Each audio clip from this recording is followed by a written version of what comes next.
Alors les fanfans, avant de faire la leçon de lecture-compréhension, j'ai 2 albums à vous lire, d'accord? Alors c'est pas une lecture comme je fais dans Raconte-moi une histoire, juste pour vous lire une histoire, parce qu'après on va parler de ces 2 albums. On est d'accord? Donc le premier, vous le connaissez parce que quand on avait fait les plantations en GS, pour ceux qui étaient avec moi, on l'avait lu. Toujours rien de Christian Volz. Super chouette cet album-là. Alors il est un peu petit, donc je rapprocherai les images pour que vous voyez. Toujours rien. Ce matin, de bonne heure, Monsieur Louis a creusé un trou énorme dans la terre. Dans ce trou énorme, Monsieur Louis a laissé tomber une petite graine pleine de promesses. Parce que les petites graines adorent se rouler dans la terre. Puis, Monsieur Louis a rebouché le trou énorme et a sauté dessus de toutes ses forces pour tasser la terre. Parce que les petites graines adorent se rouler dans la terre bien tassée. Ensuite, Monsieur Louis a bien mouillé la terre avec son arrosoir. Parce que les petites graines adorent se rouler dans la terre tassée bien humide. Enfin, Monsieur Louis a dit « Je t'attends !» Parce que les petites graines adorent sentir qu'on les aime et qu'on les attend.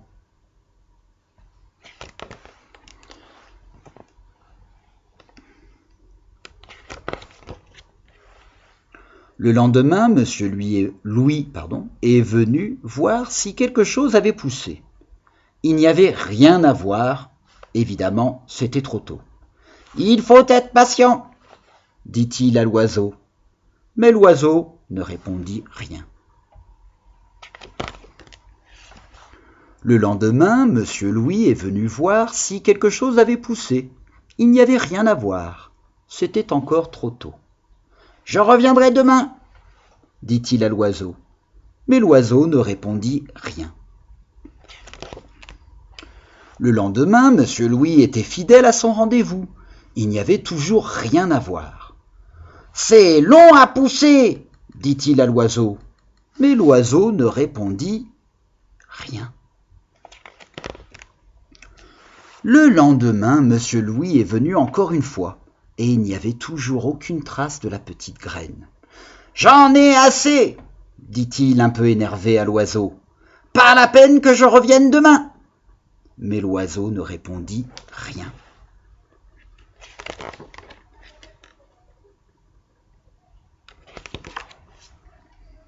« Quelle fleur !» dit l'oiseau qui avait retrouvé sa langue. « Si je l'offre à ma copine, elle m'embrassera sûrement. » Cet oiseau était amoureux, ça c'est sûr. « Toujours rien !» a dit Monsieur Louis quand il est revenu le lendemain. Et voilà. C'est la fin.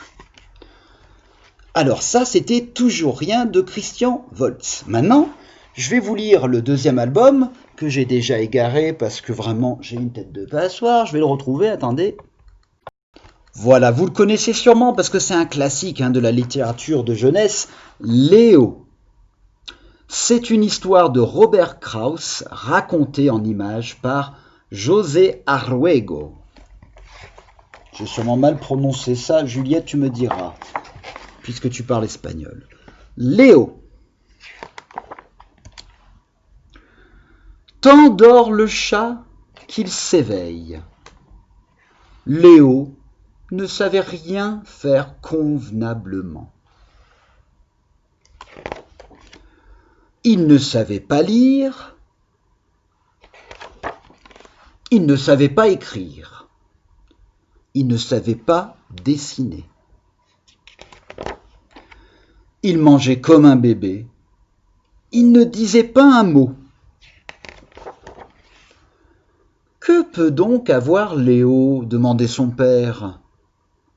Il n'a rien, répondait sa mère. Léo est lent à s'épanouir, c'est une fleur tardive. Mieux vaut tard que jamais, pensait le père. Et chaque jour, Papa Tigre observait son Léo pour voir s'il avait fait des progrès. Et chaque nuit, Papa Tigre observait son Léo pour voir s'il avait fait des progrès. Mais il ne voyait rien venir. « Es-tu bien sûr que Léo s'épanouira un jour ?» demandait le père. « Patience, répondait la mère.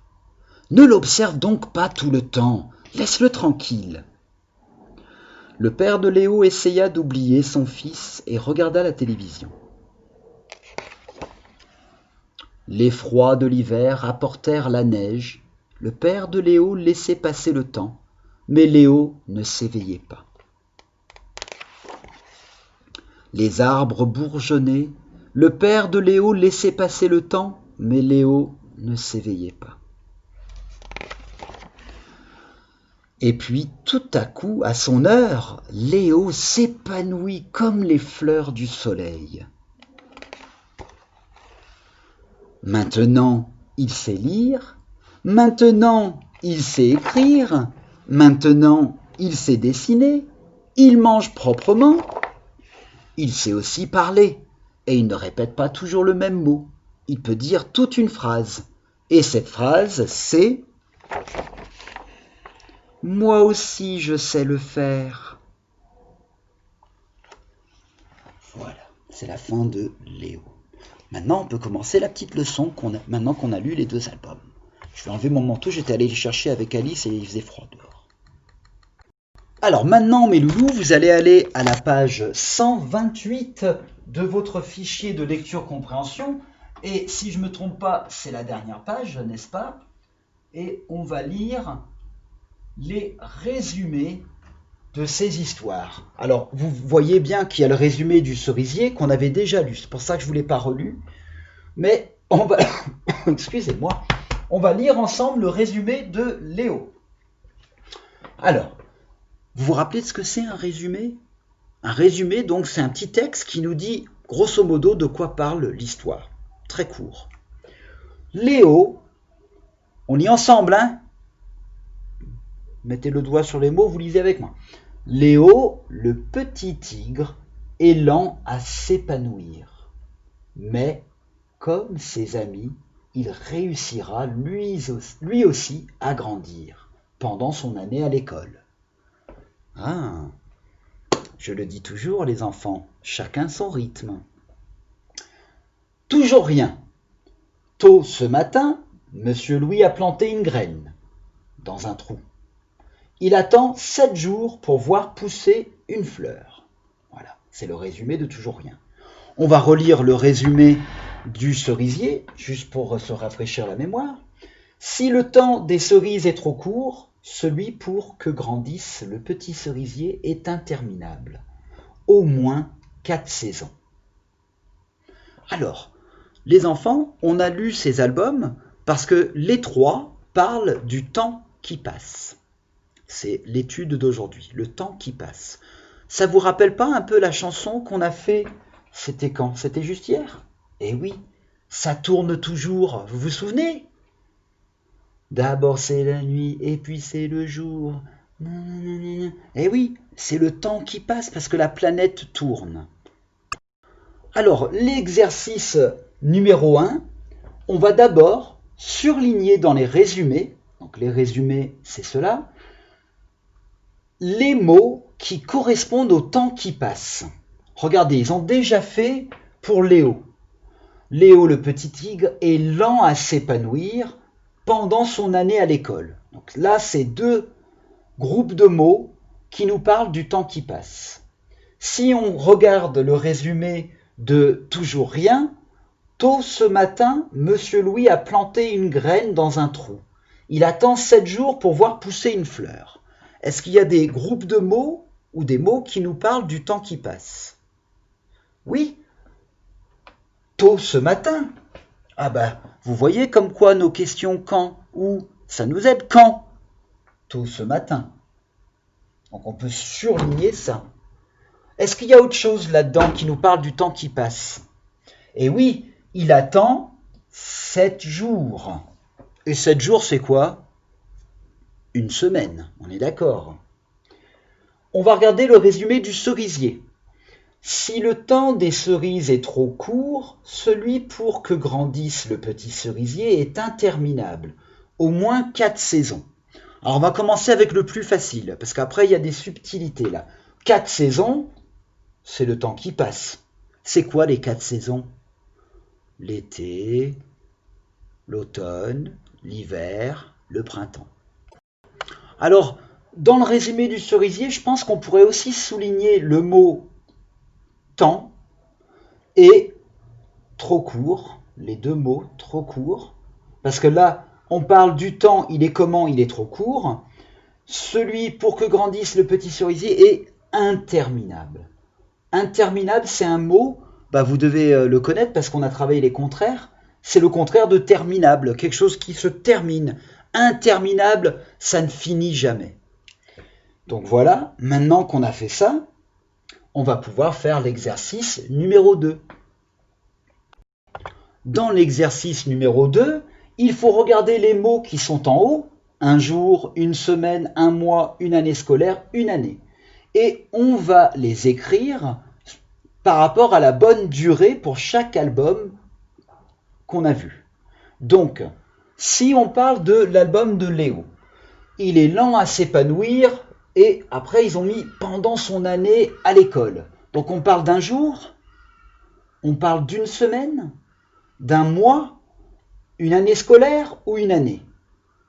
Alors ils disent bien son année à l'école. Attention, l'année scolaire, ce n'est pas pareil qu'une année civile. L'année scolaire, on commence au mois de septembre et on s'arrête au mois de juillet, fin juin. Donc c'est 10 mois. Et l'année civile, il y en a 12 parce qu'il y a les mois des grandes vacances. Donc ici, qu'est-ce qu'on va écrire? Une année scolaire. Allez, on l'écrit ensemble. Une année scolaire. C'est le 4e ici, en haut. Une année scolaire. Quand on parle de l'album Toujours Rien, tôt ce matin, il attend 7 jours. Alors, 7 jours, on avait dit que c'était quoi? C'est une année, un mois, une semaine ou un jour? Ça ne peut pas être un jour puisqu'il y en a 7. Et oui, c'est une semaine les fanfans. Donc on va écrire ici une semaine. Ah oui, le temps c'est pas facile pour les enfants. Là je parle aux parents, on a toujours l'impression que nos enfants ils savent ce que c'est une semaine, un mois. Demandez-leur, vous allez voir qu'il n'y en a pas beaucoup qui sont vraiment rodés là-dessus. Donc les fanfans, pour vous c'est une semaine. Dans le cerisier, on parle de quoi? Alors temps, trop court, interminable, ça ne va pas nous donner beaucoup d'indications. C'est 4 saisons. Alors là, on a notre réponse. 4 saisons entières, c'est quoi? Si on compte l'été, l'automne, l'hiver, le printemps, si on fait tout le tour, on a vu avec Hannah en Émile ça. Ça fait une année. Eh oui, une année. Donc là, on va écrire une année. Puisqu'en plus, on sait que Marie-Belle, elle vient chaque été. Donc, elle vient une fois par an. Alors, pour terminer, on va écrire les titres des albums selon la durée de l'histoire. Alors, si le sablier, il a un tout petit peu de sable, est-ce que ça va être une année scolaire, une semaine ou une année? S'il a un quart de sable, une semaine, une année scolaire. Et si il est presque rempli, ça va être la durée la plus longue. Donc la plus courte, il faut qu'on trouve laquelle c'est. Est-ce que c'est une année scolaire, une semaine ou une année? La durée la plus courte, c'est une semaine. Donc ici, on peut écrire une semaine.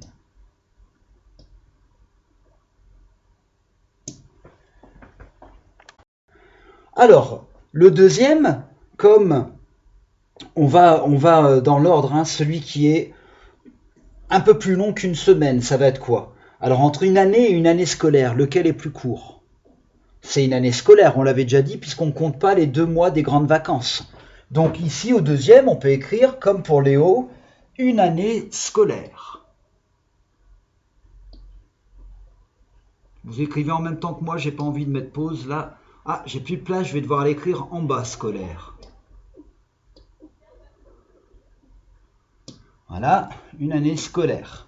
Et donc le troisième, avec le plus de temps qui s'est élapsé, c'est oh là là, je dis n'importe quoi, c'est le cerisier, une année.